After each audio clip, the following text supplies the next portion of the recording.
All right, Jono and Alex from Kaizn, welcome and thank you so much for joining us across the pond. Good to be here. Thanks so much for having us. Yeah. So, to kick things off, I would love for you both to just briefly describe Kaizen and your vision and how this experiential wellness business came to be. Sure, I mean, I could kick things off. So Kaizn is an experiential wellness company that sits at the intersection of personal development, depth psychology, functional holistic health, and psychedelic science. And we curate retreats and experiences and programs that seek to help people reconnect to themselves, to each other, and to nature. And sort of our vision for Kaizen has been to live, in a world where everyone has access to the support they need to nourish their mental and their physical health and cultivate a more regenerative or sustainable way of living and working on this planet. And really, it sort of has been built out of a deep personal need for ourselves. We have developed and created and co-created our programs with a number of different teachers and guides and facilitators who we've met on our journey as we have sought to learn how to deal with some of the natural, the everyday maladies that so many of us are experiencing and feeling, and the challenges of modernity at a time when the world feels like it's operating at hyperspeed.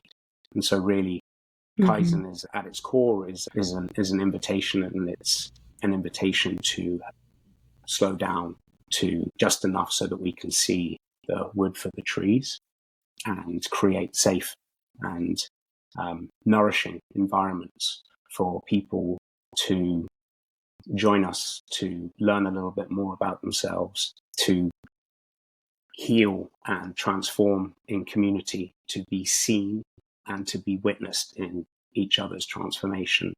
And ultimately, it's an opportunity to remember why we're here, what each of our gifts are, and how we can be of most service to a more, as Charles Eisenstein would say, like a more beautiful future, or a more beautiful future that our hearts know is possible. Yeah, that's beautiful. I feel like my personal experience with psychedelics is not vast, but from my personal experience over the past couple of years, microdosing, it really has helped me uncover my zone of genius and like unbound these like deep patterns that's like it's unwinding within myself. It's like on every holistic level, on every body, physical, mental, emotional, spiritual. And I feel like it's something deeply needed, like you said, in modern day society, in this hustle culture. Why do you believe that psychedelics and these altered states of consciousness can truly support and transform people's quality of life right now? Like, why psychedelics and why now? It's a great question, and I'm happy to jump in and give a word on this one. Peak experiences are experiences that connect us to something more than ourselves. They literally bring us back into contact with a truth that is very hard to find in your normal waking state consciousness. And in these peak experiences, you can experience many beautiful facets of an experience, such as you can experience selflessness. You literally are without an ego. You are one with everything. You can experience time dilation. Time goes liminal, like you're in this moment and there's nothing else that's present. Total presencing. As you were talking about, you can have an effortlessness access to your actual innate zone of genius. And you can have a richness of a quality of an experience that's enough to remind you just how exquisite life is. So we talk about like peak experiences giving you that capacity. And as Alex said, it's a re-remembering function. It is literally a stripping away of the layers of cultural, socializing pattern structure of how we see the world and taking us back into direct contact with nature and with the essence of what it is to be a human and be alive. But I think that the more interesting question, or the more interesting facet of this, is when you're talking about changing one's quality of life, is that it's not the peak experience that will change one's quality of life. It is actually, can you take an altered state and then bring that back in, come back from that experience and turn altered states to altered traits. So can these peak experiences come back into my normal life, and can I actually be different for them? Can that monkey mind that has been giving me all of that anxiety quieten down? Can the old belief systems be a bit quieter? Can I have a bit more self-belief and self-compassion? Can I see the world to be, to feel it as being a little bit more exquisite than I did the week before I had this peak experience, where I was just living in a reality that was modulated by digital devices, thousands of emails and prompts, the dangers of essentially engaging just through computer screens and not being involved with other human beings at all, like so many of us do, and running around at hyperspeeds, from one thing to the next thing. So these experiences give us a chance to re-remember, and then they give us a window, which is technically termed as a window of neuroplasticity, where we can change our belief systems, we can change the way we engage the world, we can change our habitual structure, and find it a bit easier to access more of, like, whatever you want to call it, soul, self, heart space, whatever your choice of word is, but a bit more of the real you can be present with that. And I think that ultimately leads to a better quality of one's life if one is able to live from their heart space, access their real innate genius, feel interconnected to all of life in itself. Yeah, you said something really important basically about integration and embodiment, right? It's not about living in these esoteric states or these peaks, but it's actually how do we integrate these beautiful all-like experiences into the mundane, right? Because the digital landscape, like this hustle culture, really isn't going anywhere. Like it might shift at some point, and we'll have a digital detox or something. These things are going to continue to evolve, but it's really, how do we find these, like, the awe, the wonder, and the meaning when we're still working or moving through life, and how can we, like, live and lead from that heart-centered place and not so much be in our head, which is really beautiful. In your work, you speak a lot about the importance of modern rites of passage. Can you share a little bit about the importance of that and how that's really supporting human betterment? Jono, take it. Sure. So modern rites of passage aren't something that we invented, right? They seem to be archetypally old. It's not something that we went, oh, right, we need to do this. It's like we've already been doing this. It's very much built into the structure of who we are as human beings. And the modern rites of passage really breaks down into three phases. So there's the separation, which is like the leaving of the normal waking state world, your normal life, entering into the liminal, the rites of passage, and going through this transformation, and then the return. And like, how do I come back and bring back this boon? And if we think about the way that the brain is structured, and we think about the way that, like, our neurology fires, is we are essentially a self-predicting machinery. So we're always predicting the future in everything that we do. And if we don't disrupt those patterns and create opportunities to move outside of this regular waking state consciousness and our normalized lives, then it's actually very hard to experience a transformation, because the brain is just, it's operating as if it's the same day as yesterday. And so a modern rites of passage journey, especially for the modern brain today, where we are, let's say, gamified a lot by our digital devices and the way, and the nature of a Monday to Friday job, and then the weekend structure and everything else. A modern rites of passage journey gives us an opportunity to leave all of that behind, to step it deeply into the unknown, to challenge ourselves, and to do it in nature, like where we were always meant to be, to do it in a way that is very much physical and not heady and psychological and analytical, and to have an opportunity to really do it in a connective experience with other human beings. A lot of the healing work that exists in the world for the last 30 years has been very much, you sit in a therapy room and it's one-on-one with you and a white coat therapist. And so modern rites of passage experiences give us the opportunity to heal with each other from each other's experiences.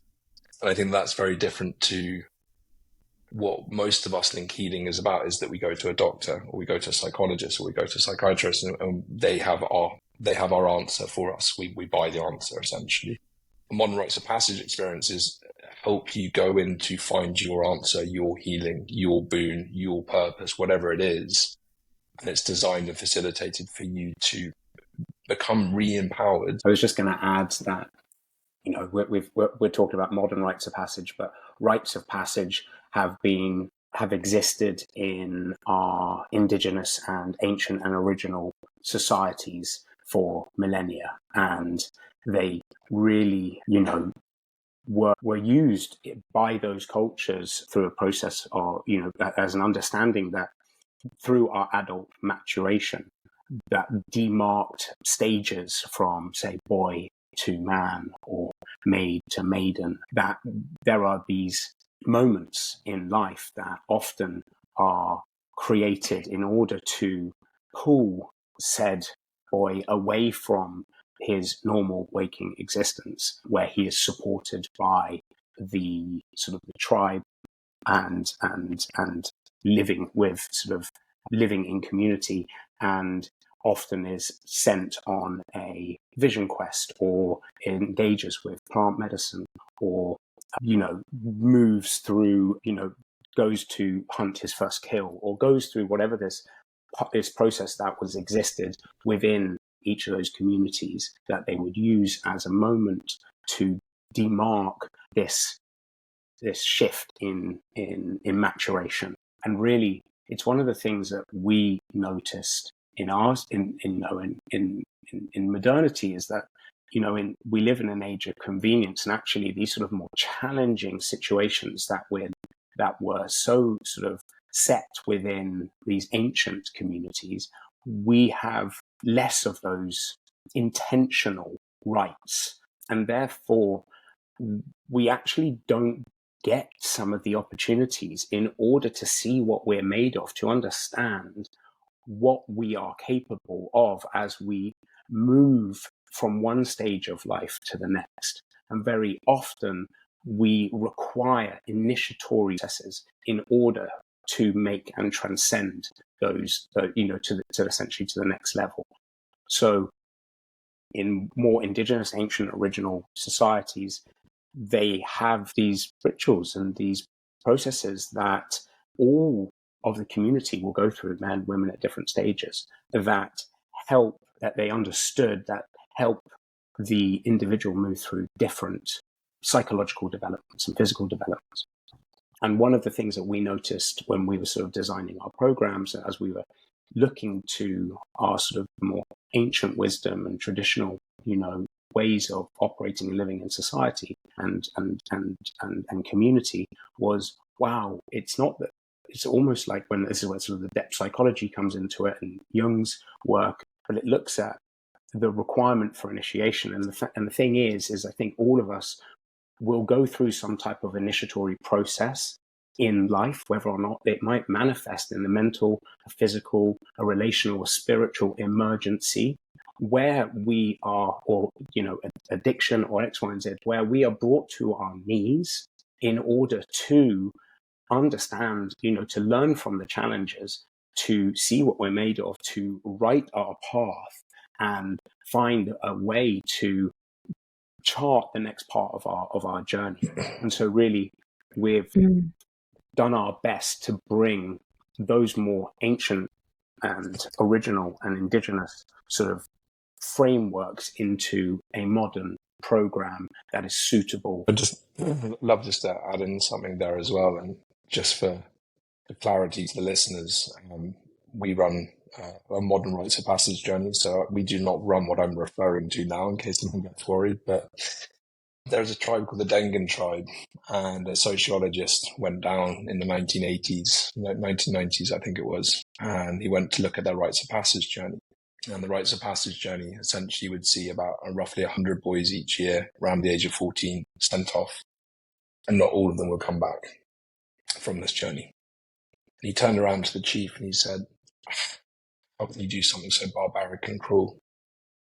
And he said, "Well, I would like to offer you something else. How can you live in a society where so many of your teenagers are committing suicide, suffering from addiction, have no idea what they're capable of, have no vision for the future.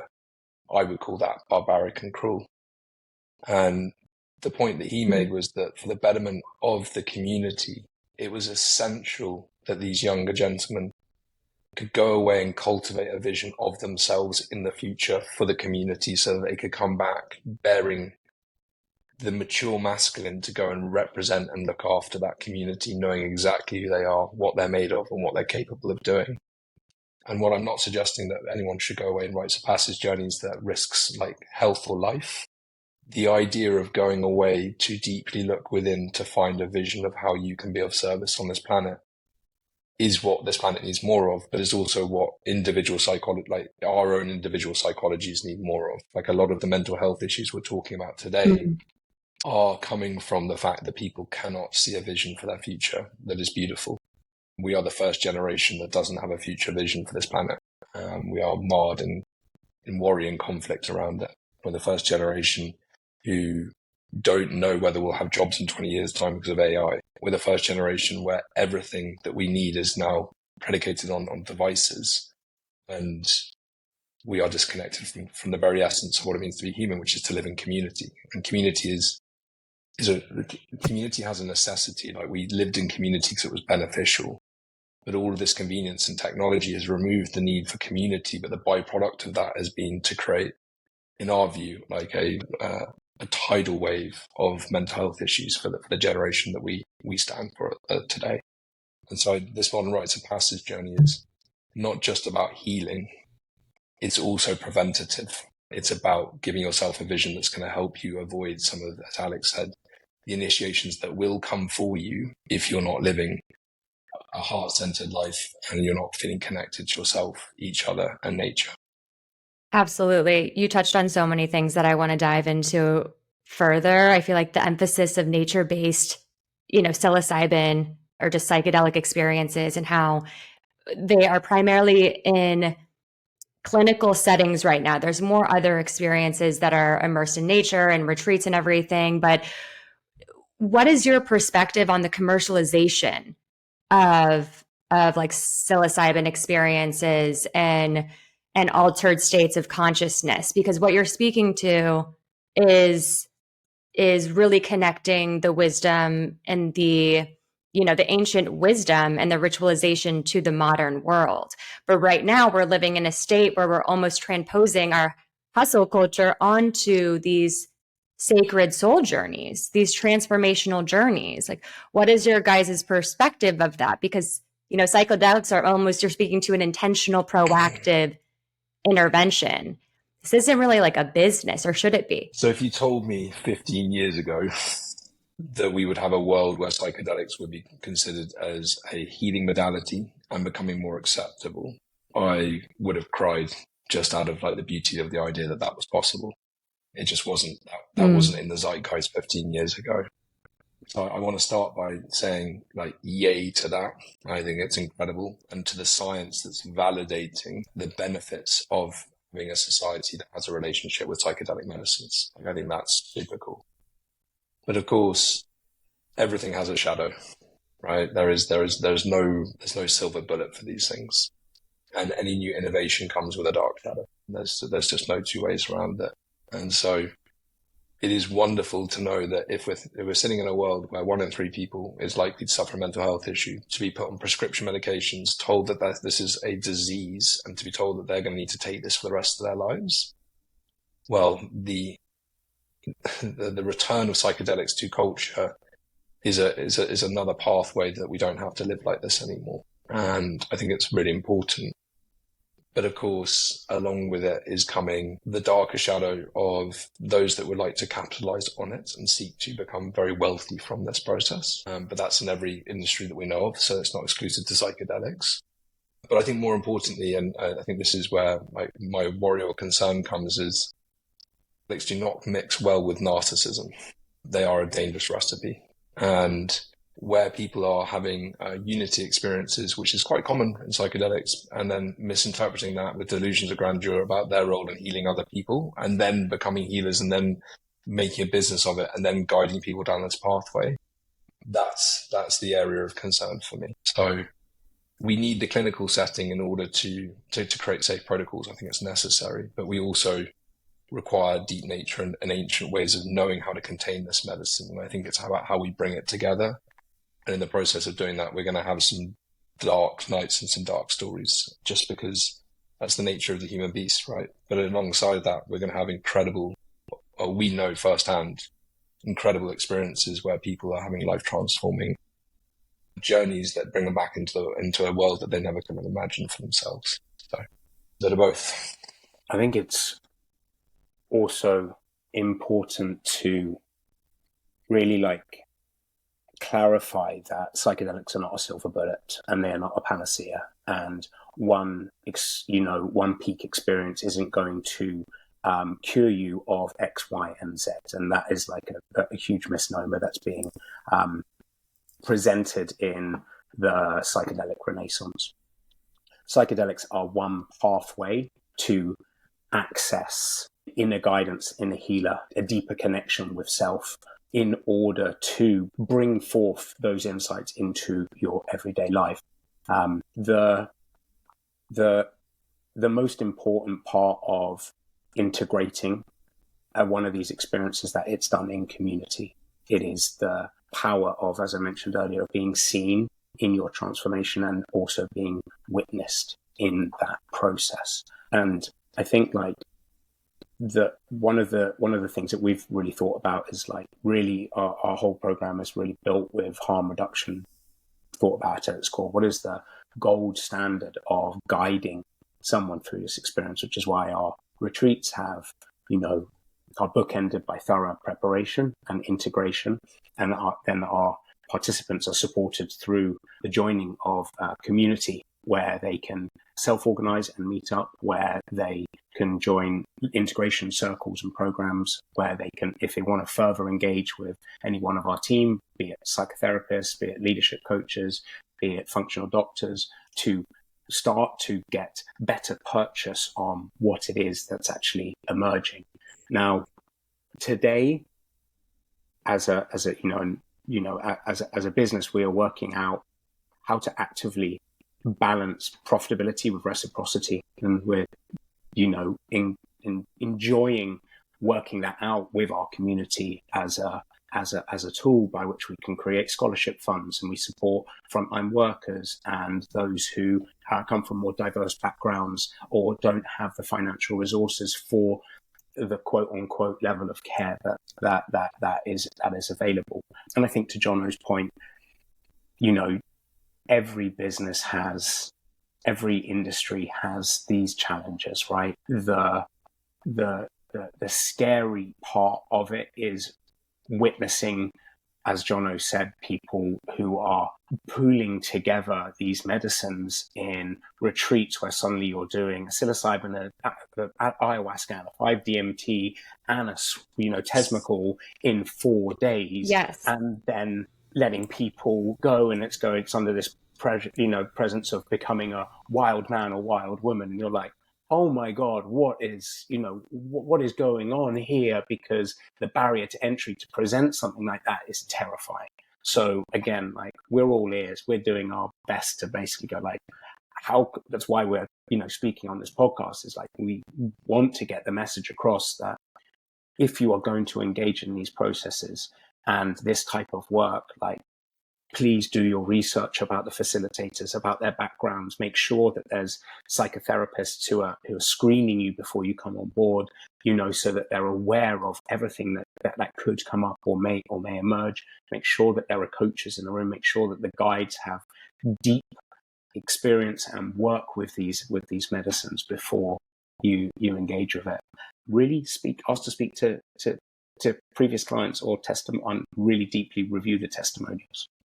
That switched into a sort of more yeah. I feel like it's no. I mean, it's so valid right now because it seriously is the wild, wild west of psychedelics, and I feel like we're on a path in conscious society, the conscious community as a whole. It's a beautiful thing. There's so let's be real. There's so much medicine, so much profound wisdom and healing, obviously, in these modalities and everything. But there also is, like Jono was speaking, there's a shadow to every situation. That's just duality of life, that's the polarity of life. And there seems to be this trend of spiritual escapism. And this is a big crux of my work. And so to dovetail on what you were speaking about, how does one know when the process is complete? And we know that you're never fully healed. This is an ever evolving growth journey, but how can we continue to prevent these spiritual escapist ways on an individual level? Because it can be addicting, right? Just like anything else. Yeah. No, it's a wicked question. And Jamie Wheal, who we were talking about earlier, has a really good thought on this that has stuck with us for a long time, actually. And it's the Pareto's law of self-development. So the first 20% of the work that you can do will produce 80% of the results. The next 80% that you go chasing will only give you the last 20. And generally you find that that's mostly for twits who are seeking enlightenment. You know, like I'm pushing for this enlightenment process. And, you know, if you go back and look at the adepts through history, those that actually might have found enlightenment definitely weren't seeking it. You know, so there's a paradox in there. And I think there's a difference between feeling healthy, functional, open-hearted versus trying to become, you know, the perfect man or woman, you know, to feel no pain, to not be scared of anything, to perform at my best, and all of these things where that actually becomes the addiction, you know, like sort of, let's call it like the Whoop band of spiritual development. Like I'm looking at my core metrics, you know, like where am I at the moment on these things? Have I done enough of the practices and the processes in order to be able to say that I can do my checklist? And so I think the paradox that has to sit at the center of this is we are perfect the way we are, but we could all do with a little bit of work. And just being able to be really gentle around the difference between having to take healing action because one is in crisis versus gently trying to better oneself, but not through the narcissistic, egotistical lens of wanting perfection, but rather than through the question of like, how can I turn up better for those around me? My core relationships, my community, and the people around me. Yeah, so I think that for me kind of sums it up quite nicely. But Al, I know you've got some. I think I've got a couple of things to add. So to talk to the sort of like addictive, heading to the wishing well style sort of like mindset, I am not running towards any deep, you know, a sort of high dose plant medicine experiences. You know, I'm someone who facilitates them and I use them when I really believe I feel it's required for that insight. These are deeply challenging. They can be enlightening. They can be incredibly physical. They can bring up ideations that and concepts and sort of transpersonal experiences that are very hard to make sense of. And really, I think that the skill of navigating these experiences is around deriving meaning from it, and how can you bring that back into your life.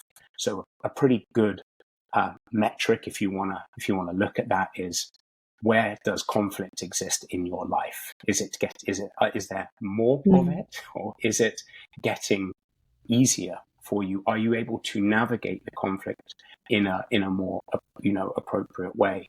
I think there's a danger of spiritual bypassing and the projection of and the divide that happens from those who start to enter into these spaces. And really, like the work for me anyway, and is truly around being in right relationship. So right relationship with self, like right relationship with others, and am I in right relationship with nature? Am I tending to my inner garden? And by doing so, am I tending to my outer garden? The regeneration of either generates the other. So really, it's a process of continually re-remembering, of catching oneself, of bringing awareness to some of the more habitual or patterned behavior that we may encounter, and being, as Jono said, being kind to oneself. And like, frankly, having people be able to call you out without judgment, you know, like, oh my God, Mm. I can't see my shadow, can you help me? Like, this is like, I get that I have this thing, right? Help me Yeah. see where I am blind to it so that I can be in right relationship to you, to myself. Help me, And I think like that's what's like most encouraging, because it's like this is a process of finding the others, or gathering the tribe, of coming together and going, oh man, yeah, this is tough. Let's try and work through it together. Okay, this is something that keeps on happening to me. How can I best equip myself to deal with this? Life is tricky and challenging, and dancing between spiritual and material worlds is hard. There's a lot of information. There's a lot of guruship. There's a lot of authorship. There's a lot of thought leadership. There's a lot of different practices. The wellness industry is masked and presented in so many different ways that pull together different facets of how we can better understand, our time on this planet. And I think like the ultimate reason that we're here is to take care of each other, to take care of all living things, to take care of the birds in the trees and the fish in the seas, and think about what we're consuming, because that is the nature and what that means, from like even from a digital to information to data to social media to whatever we're putting inside our bodies, and finding people who make you feel seen, heard, loved, and valued for all of your gifts, and people who can help you discover your gifts so that we can be of service to each other. Jono, did you want to add anything? Yeah, I was just nearly knocked my train of thought, but it's come back. The question around when do we know we're better, and how can we gauge where we are in the experience? I think it's quite interlaced with the last comment you made about the commercialization. So commercialization requires that we prove that a product is valuable and it works over and over again in order that it can be put into something that can be scaled for profitability's sake. And there are, as Alex said, there are lots of people offering these high dose experiences, but if you haven't been offered the opportunity to actually know what it's like to be embodied, to actually know how to be in your heart space, to know how to do breath work and to do meditation, to know how to journal, to know how to talk in a circle, and if you haven't been offered any form of container for like a philosophical or a wisdom tradition for you to make sense of these experiences that you're going to have, then there's a good chance you come out quite confused. These medicines are designed to allow us to go back in and be different in life afterwards. But a lot of that is about, as Alex was saying, was like, can I stop judging the world, and can I stop being worried about being judged by the world? Can I love myself? Can I receive love? Like these very fundamental things to the human experience that we're not taught about anymore. And so I think that when you ask about where you are in the healing journey, is there is a window of neuroplasticity where the brain is very susceptible to change after a psychedelic experience. That is the window of integration. That is where the real work starts for healing, not the other way around. We do not heal in these experiences, in my view. We start the process, but then the healing takes place over a amount of time that is non-defined for you to integrate the experience and to take that disowned part, that shadow, that judgment, that inability to love and care for others or yourself, and to bring it back to yourself and to be a whole human being. And that's a never-ending game. That is the wisdom game of life. But I think that the difference between, let's say, the way that we're conceptualizing this versus an industry standpoint is you come in, you take the medicine, you've got 4 windows, you do a couple of integration sessions, you crack back on. If you feel depressed, you come back in, you do it again and again and again. I think that the inversion of that should be true, which is we should be training people in philosophy and wisdom, and we should be teaching them the practices that have worked for millennia so that they can take these experiences and integrate them more easily into their life. I think there's a real nuance there between the two. Yeah, integration and embodiment is really the most under assuming, like it's the most powerful phase of healing from my perspective. Like people are just clinging to these ceremonies and these ceremonial experiences, but really the power is slowing down, resacreding the entire process and embodying it all in order to become whole. And I think just to circle back and answer my own question, which I feel like we all have so many, we're all saying the same thing, but in such beautiful different ways. For me, it was actually a profound shift where in a meditation, I was thinking about, okay, how can I self optimize? And I was thinking about myself. And then all of a sudden I felt the shift and an expansion in how can I serve? And I think that like blew my mind. And that is kind of what actually was the catalyst for me into this integration and embodiment journey and really diving deep into the power of that. Because if you're not embodying, then you're missing the point of of the entire experience. And what I think is really powerful about Kaizen and your experiences is you not only integrate and use the term embodiment at the end of your journey, but actually, I believe on the first day you have an embodiment portion. I saw an example itinerary, which is really beautiful, and I would love for you to speak about that a little bit more too, and just maybe that's just helping people drop into their bodies and feel on a somatic level what it's like to be in that space, since we're always almost disassociated in this digital age and always in fight or flight. I would just love for you to speak about why embodiment is at the first part of the journey as well for you. Yeah, I can certainly give that a go. Again, it's our retreats aren't just psychedelic retreats, so the psychedelic experience, the psilocybin experience is one day of the 6-day program. And learning, we think it's very important to teach the participants who come on our experiences the different ways to bring awareness to where they are in their body, to bring awareness to when I'm in my head. What does it feel like to be in my heart? When can I trust my gut? To bring in an awareness around somatic experiencing and use different types of frameworks from part work to IFS to help people gain a better understanding of how this mind and body connects. And we also use workshops like 5 Rhythms, which is, an ecstatic dance process to help people understand, where, the arc of a journey like that to help you get out of your head and shake it out. And we aim to teach, Kaizen teaches an ecology of practices.